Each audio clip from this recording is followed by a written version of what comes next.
वारीअ मां सिंधियाना news network जे reporter Shah ख़ालिद ॾातारी मूजिब डिप्टी कमिश्नर इम्तियाज़ अली अबड़ो तइलीम खाते समेत समूरनि लाॻापियल ऑफिसरनि खे सख़्तीअ सां हिदायत कई आहे त कॉलेजनि ऐं स्कूलनि में उस्तादनि ऐं शागिर्दनि जी 100% हाज़िरी खे यकीनी बनायो वञे। हिन चयो त तइलीम जी बहितरी खे हथी वठाइण, स्कूलनि में इनरोलमेंट में वाधि ऐं शागिर्दनि ऐं शागिर्दियाणियुनि जी दाख़िला खे बरक़रार रखण लाइ खेनि बहितरीन तइलीम सां आरास्ता करण सां गॾु तइलीमी इदारनि में पीअण जो साफ़ पाणी, फर्नीचर ऐं बिजली जी फराहमी समेत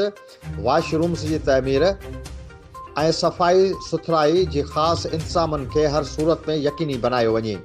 उन सिलसिले में कंहिं क़िस्म जी गफ़लत बर्दाश्त न कई वेंदी। अहिड़नि ख़्याल जो इज़हार हिन सिजावल ज़िले में तइलीमी मसइलनि जे हल ऐं रांदियुनि जे फ़रोग़ जे हवाले सां कोठायल इजलास जी सदारत कंदे कयो। इजलास में DEO सेकेंडरी, DEO प्राइमरी, ज़िले इलेक्शन कमिश्नर, ज़िले जे समूरनि असिस्टेंट कमिश्नरनि, मुख़्तियारकारनि, प्रोफेसरनि, स्पोर्ट्स TOs, मॉनिटरिंग ऑफिसरनि, एजुकेशन वर्क्स ऐं ॿियनि मुख़्तलिफ़ खातनि जे अमलदारनि शिरकत कई।